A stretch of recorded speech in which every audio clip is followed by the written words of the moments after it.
to puck drop. The Maple Leafs open their second round series against the Florida Panthers on Monday. For a preview of this series, we're joined by John Viveiros, host of Hot Take Hockey. You got the two jerseys behind you.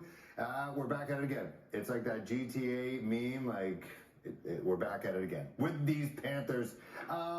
Your initial feelings about this series up against us? We trade one Tkachuk brother for the other. You're right, Phil. One Tkachuk brother to the next. It's going to be a physical series. It's going to be a mental series. It's going to be potentially a longer series than what we saw in 2023. And that's kind of my sense, Phil. I think the Toronto Maple Leafs are a lot more prepared this time come around. And you know what? You look at the coaching staff. That's one factor here. I think just the vibe and the mental space for Craig Berube and what you're seeing. He's looking ahead. He's looking past that first round, past that second round. Obviously, you got to focus on the present, and that is the Florida Panthers.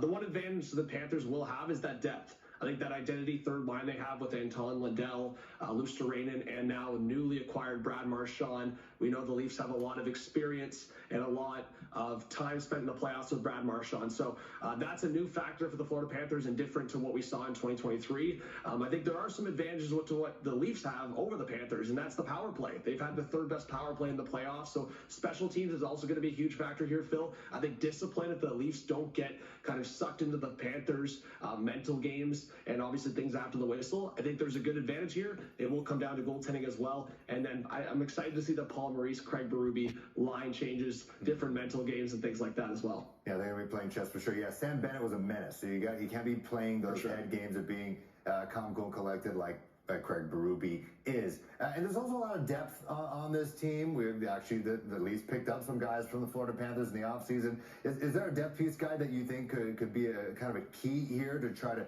lead the Leafs maybe to the conference final?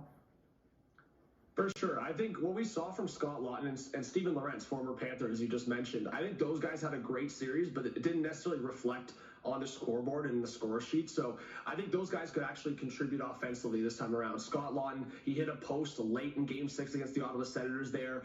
So he's just waiting for his time, Phil. I think Scott Laughton's a guy that you acquired to be that third-line center. It's been kind of a hybrid third, fourth line, like the Max Domi, McMahon, Holmberg line was kind of serving as your third line, but at the same time, Laughton, Lorentz, and Yarncrow have been so dependable for Craig Berube. So you could honestly say that's been a bit of that shutdown third line. And Scott Laughton also a huge block at the end of Game 6. So if there's one guy, I think it's Scott Laughton. You paid big to get him at the trade deadline. We saw it from Max Pacioretty, and I think that's also a trust factor for Craig Berube and how he talks to his players, especially at the end there. He gave his kudos to Scott Laughton for the big block. He got the Leafs belt as well. So Laughton, but again, the former Panthers, we'll see if they can try to, even though they won the cup with the Panthers, but maybe win with the Leafs, and for a guy like Lorentz, that hometown vibe, right? He's from Kitchener after all.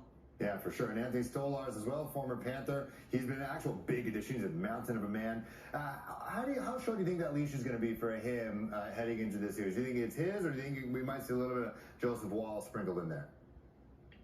Well, you know what, Phil? I think across the lineup, but more specifically to goaltending, I think the leash is longer than we expected. And I think maybe that's different from what we saw from Sheldon Keefe. Going into that Game 6, maybe there was a lot more line changes after losing 4-0.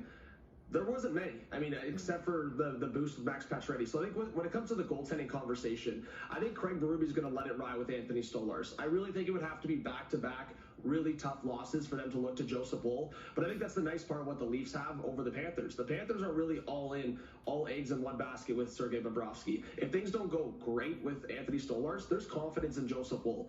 So I think they can go back and forth if need be. We've seen it with whether it was Stanley Cup champion Pittsburgh Penguins in 2017 or the Washington Capitals in 2018. They shifted goalies. They saw two different goalies in those runs to the Stanley Cup. So I think for the Toronto Maple Leafs, it's going to be Stolarz all the way unless it really goes sideways.